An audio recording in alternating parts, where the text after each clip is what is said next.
پاکستان کا تباہی کے دہانے پر کھڑی دنیا کو امن کا تحفہ، امریکہ اور ایران کے درمیان معاہدے پر الیکٹرانک دستخط، امریکہ کی جانب سے صدر ڈونلڈ ٹرمپ اور نائب صدر جے ڈی وینس نے سائن کیا۔ ایران کی جانب سے باقر غالباف کے دستخط، امریکی صدر کو تہران سے تعلقات بہتر ہونے کی امید، کہا آبنائے ہرمز کھل گئی، جمعے کو بحری آمد و رفت مکمل بحال ہو جائے گی۔ تیل کی قیمت گر رہی ہے، اسٹاک اوپر جا رہی ہے۔ معاہدے پر دستخط کی تقریب میں شرکت کے لیے جے ڈی وینس جنیوا جائیں گے۔ میں بھی جنیوا جا رہا ہوں، ہو سکتا ہے کہ تقریب میں شرکت کروں، لیکن یقین سے نہیں کہہ سکتا۔ وعدوں پر عمل درآمد سے پہلے ایران کو پابندیوں میں ریلیف نہیں ملے گا۔ تہران کے پاس اب جوہری ہتھیار نہیں ہوں گے۔ ایران کے معاملے پر اتحادیوں سے مدد کی اب ضرورت نہیں۔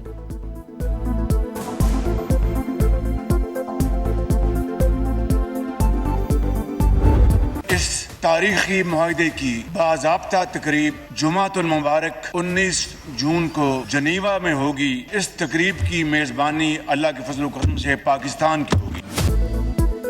جنگ کی تاریک رات کے بعد امن کا سورج طلوع، وزیر اعظم اور فیلڈ مارشل کی غیر معمولی سفارتکاری سے صدی کا سب سے بڑا تنازع حل۔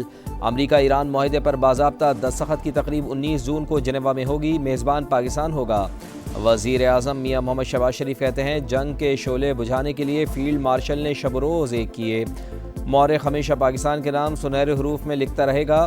مذاکرات کے دوران کئی نشیب و فراز آئے، بعض اوقات لگتا تھا کہ معاملہ ابھی ختم ہو جائے گا، مشکل حالات میں بھی صبر کا دامن نہیں چھوڑا۔ وزیر اعظم کا امن معاہدے کے ثمرات ہر پاکستانی تک پہنچانے کا عزم۔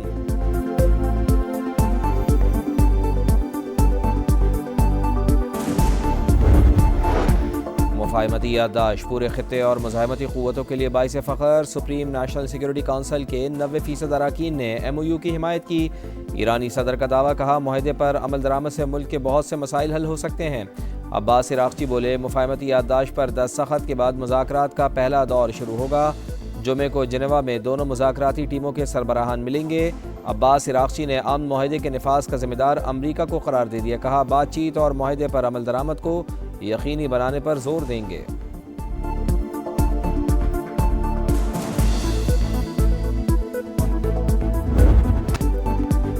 ایران کا ہر صورت معاہدے کی پاسداری کا عزم، امریکہ پر وعدوں کو پورا کرنے کے لیے مناسب اقدامات پر زور۔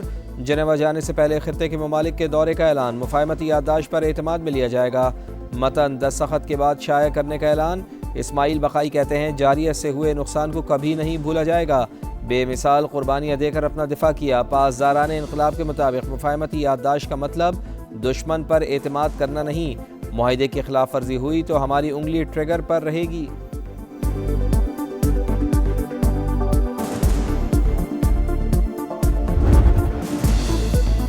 ایران پر پابندیاں ختم کی جائیں گی، مذاکرات سے پہلے منجمد 12 ارب ڈالر جاری کیے جائیں گے۔ 30 دن میں امریکی بحری ناکہ بندی کا مکمل خاتمہ ہوگا۔ 19 جون کو دستخط کے بعد آبنائے ہرمز کھول دی جائے گی۔ 14 نکاتی مفاہمتی مسودے کی تفصیلات منظر عام پر۔ ایران نے جوہری ہتھیار تیار نہ کرنے کی توثیق کر دی۔ 60 روز میں مذاکرات کی تجویز، جوہری مسائل، پابندیوں کے مکمل خاتمے اور افزودہ یورینیم کے طریقہ کار پر بات ہوگی۔ ایرانی میزائل پروگرام اور پراکسیز کی حمایت فی الحال یادداشت کا حصہ نہیں۔ ایران نے نئی پابندیاں عائد نہ کرنے اور دوبارہ حملے نہ کرنے کی بھی گارنٹی مانگ لی۔ لبنان سمیت تمام محاذوں پر فوری اور مستقل جنگ بندی بھی معاہدے کا حصہ۔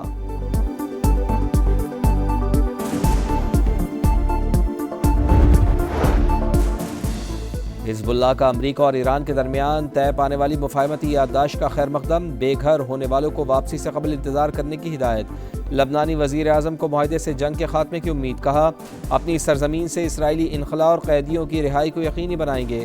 مذاکرات میں مطالبات منوانے کی پہلے سے زیادہ کوششیں کی جائیں گی۔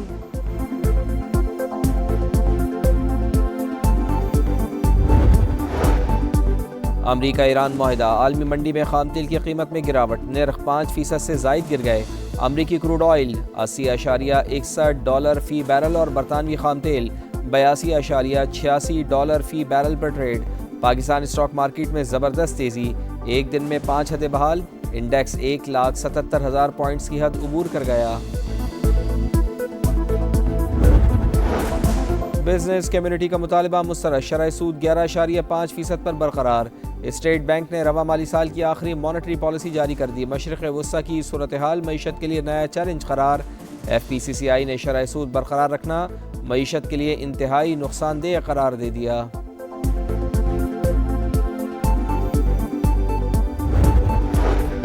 پنجاب اسمبلی کا اجلاس آج دوپہر 2 بجے ہوگا۔ نئے مالی سال کا بجٹ پیش کیا جائے گا۔ سندھ اور بلوچستان کے بجٹ 17 جون کو آئیں گے۔ خیبر پختونخوا میں 2 بجٹ تیار، ایک پورے سال کے لیے اور دوسرا صرف 3 ماہ کے لیے ہوگا۔ اجلاس کب بلانا ہے، صوبائی حکومت فیصلہ نہ کر سکی۔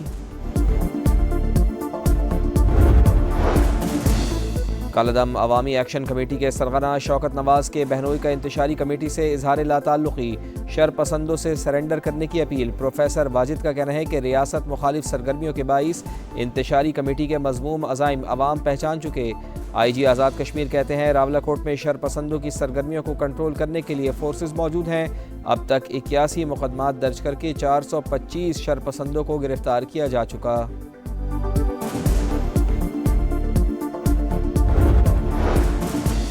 مردان میں افسوسناک واقعہ، پاک فضائیہ کا تربیتی طیارہ حادثے کا شکار، فلائٹ لیفٹیننٹ محمد قاسم عبداللہ اور لیفٹیننٹ طاہا عباسی شہید۔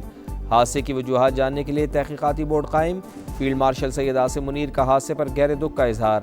سروسز چیفز اور مسلح افواج کی بھی شہداء کے اہل خانہ سے تعزیت۔ چکوال میں سی سی ڈی اہلکار کی فائرنگ سے بچی کا قتل، والد کا تفتیش پر عدم اعتماد، ذمہ داروں کے خلاف کارروائی کا مطالبہ، وزیر اعظم سے نوٹس لینے کی اپیل۔ پروسیکیوٹر جنرل پنجاب نے کیس کو ہائی پروفائل قرار دیتے ہوئے مکمل ریکارڈ طلب کر لیا۔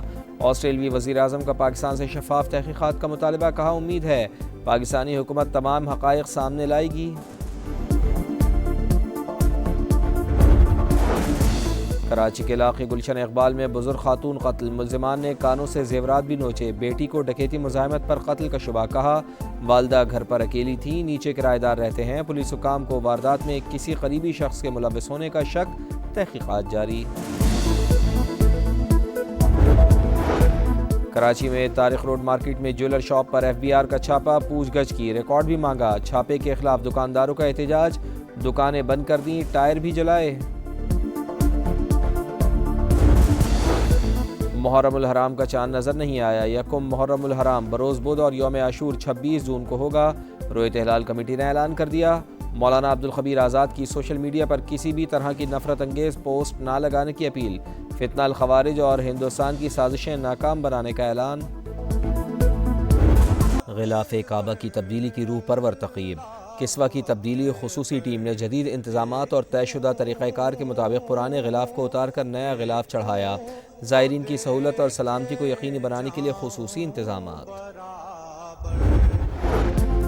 خیبر پختونخوا اور پنجاب کے مختلف علاقوں میں بارش، مردان اور گرد و نواح میں ابر رحمت جم کر برسا، سوابی میں تیز آندھی کے ساتھ موسلادھار بارش اور ژالہ باری، متعدد فیڈر سٹرپ کر گئے، بجلی کی فراہمی معطل۔ فتح جنگ اور مضافات میں بھی گرج چمک کے ساتھ تیز بارش۔ محکمہ موسمیات نے آج سے ملک بھر میں بارشوں کے نئے اسپیل کا الرٹ جاری کیا ہے۔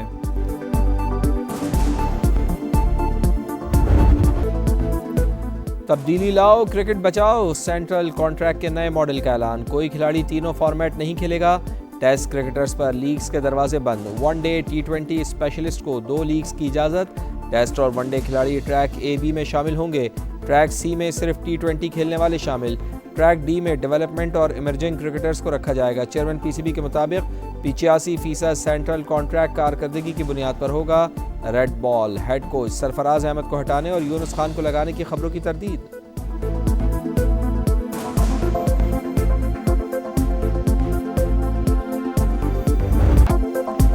محمد ہینی کا 66ویں منٹ میں اون گول مصر کو بھاری پڑ گیا۔ فیفا ورلڈ کپ میں مصر اور بیلجیم کا مقابلہ 1 گول سے برابر۔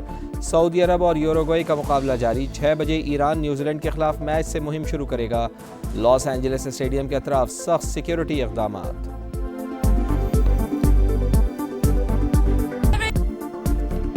اور سابق ورلڈ چیمپئن موجودہ یورپی چیمپئن پہلا میچ جیتنے میں ناکام، لامین یامال کی ٹیم 64ویں نمبر کی ٹیم کو شکست نہ دے سکی۔ فٹ بال ورلڈ کپ میں اسپین اور کیپ ورڈے کا میچ بغیر کسی گول کے برابر، کیپ ورڈے کے گول کیپر نے کئی یقینی گول بچائے، ڈیفینڈرز نے بھی ٹیم کے لیے مضبوط ڈھال کا کردار ادا کیا۔